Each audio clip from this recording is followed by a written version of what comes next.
ওকে, আসসালামু আলাইকুম। আমরা ডিরেক্টলি ওখান থেকেই শুরু করছি। তো আমরা গত ভিডিওতে আলোচনা করেছি বিক্রয় নিয়ে। আমরা এই ভিডিওতে আলোচনা করব ক্রয় নিয়ে। ওকে, ক্রয় বিক্রয় প্রায় সেম, জাস্ট হচ্ছে মানে ডিজাইন সব কিছু সেম, কিন্তু কার্যক্রম অপারেশন আলাদা। বিক্রয় মানে আমরা বিক্রয় করছি, আমাদের স্টক খালি হচ্ছে।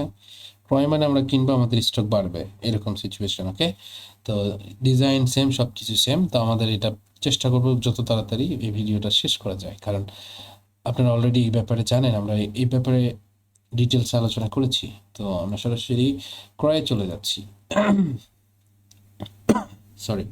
তো যাই হোক, আমরা কিনবো, আমাদের টাকা কমে যাবে এখান থেকে, স্বাভাবিক। তো জিনিসটা এরকমই। তো আমরা যদি এইখান থেকে কিছু কিনতে চাই কোনো পাইকারের কাছ থেকে, নর্মালি আমরা এখান থেকে কিনতে পারবো ক্রয়। ধরেন আমরা আকবর আলীর কাছ থেকে কিছু কিনতে চাচ্ছি, তার কাছে আমরা আগেই 50,000 টাকা পাই, 50,078 টাকা পাই। আমরা চাইলে এখান থেকে এই জিনিসগুলো কিনতে পারবো তার কাছ থেকে। নর্মালি যখন পাটের বস্তা কিনি বা বস্তা, এগুলো তো আর পাইকারের কাছে থাকে না, আমরা এগুলো বাইরে থেকে কিনি বা অর্ডার করি। তখন আমরা এখানে খুচরা অস্থায়ী দিয়ে আমরা করতে পারি। আমার অনেক পাইকার থাকতে পারে, যেমন যে পাইকারগুলো আমাদের এগুলো সাপ্লাই করে, তাই না? যেমন বস্তা সাপ্লাই করে পাইকার, বা অন্যান্য জিনিস সাপ্লাই করতে পারে। ওকে, তাদেরকে আমরা অ্যাড করতে পারি, তাদের কাছ থেকে কিনতে পারি। ওকে, তো যাই হোক, এই হচ্ছে ওভারঅল ব্যাপার।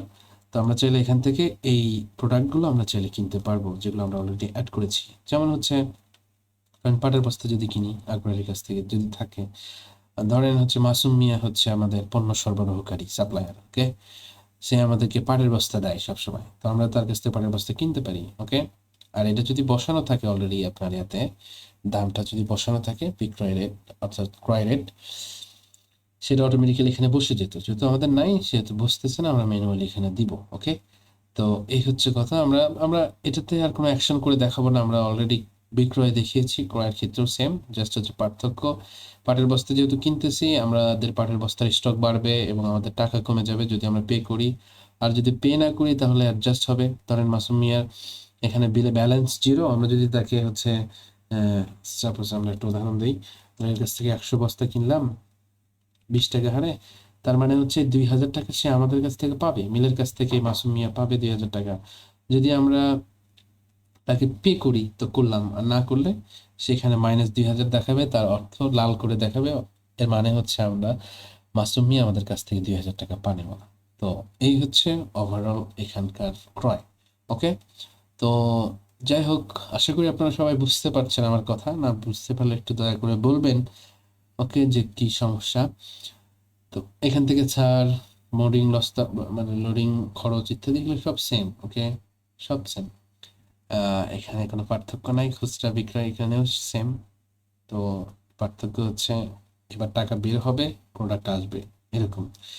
উম, আমরা ক্রয়ের তালিকা দেখব। ধরেন অলরেডি আমাদের হয়তো বা করা আছে, যেহেতু আমি বললাম এটা অনেক পুরাতন অ্যাকাউন্ট আমার, তো অলরেডি অনেকগুলো আছে। তো আমরা হচ্ছে এখানে এই 17টা আছে না, আমরা এখান থেকে ওই সেম ভাবে আমরা পেমেন্ট আমরা প্রিন্ট করে দিতে পারি। আমরা যদি চাই এখান থেকে সরাসরি যত টাকা বাকি আছে এই ইনভয়েস থেকেও পে করতে পারি, এবং আমরা ক্যান্সেল করতে পারি, বাতিল করতে পারি যদি ভুল হয়ে থাকে আমাদের। এই ইয়াটা, ইনভয়েসটা যদি ভুল হয় আমরা করতে পারি, ক্যান্সেল করতে পারি। এবং চাইলে আমরা খুঁজতে পারি রসিদ নাম্বার দিয়ে, মোবাইল নাম্বার দিয়ে, এবং সেম ভাবে আমরা ফিল্টার করতে পারি।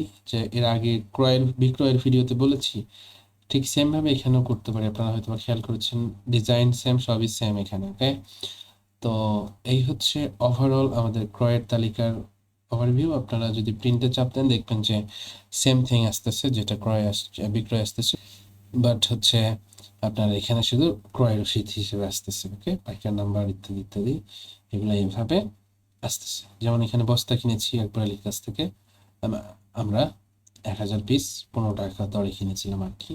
এই সব কিছু এখানে আমরা দেখতে পাচ্ছি। তো এই হচ্ছে আমাদের ক্রয়ের ভাউচার। ক্রয়ের পেমেন্টের ক্ষেত্রেও সেম। ওকে, আমরা ক্রয় এখানেও একবারে পেমেন্ট করে দিতে পারি। যেমন ধরেন যদি আকবর আলী আমার কাছ থেকে কোনো টাকা পায়, হুম, যেমন এই টাকাটা পায়, এই পারচেস করছিলাম এটা এর কাছ থেকে, সেখান থেকে এই বকেয়া পায়, এই বকেয়া আমাদের কাছ থেকে পায়। এটা আমরা চাইলে ডিরেক্টলি এখান থেকে পে করতে পারি। তাহলে আমাদের কাছ থেকে এই 20,000 টাকা আমাদের এখান থেকে কমে যাবে। ক্যাশ দিয়ে করলে ক্যাশ দিয়ে কমে যাবে। যেমন আমাদের ব্যাংকে 12,000 আছে, আমরা যদি এইগুলো যে কোনো একটা সিলেক্ট করি, তার মানে আমাদের হচ্ছে ব্যাংক থেকে কেটে যাবে।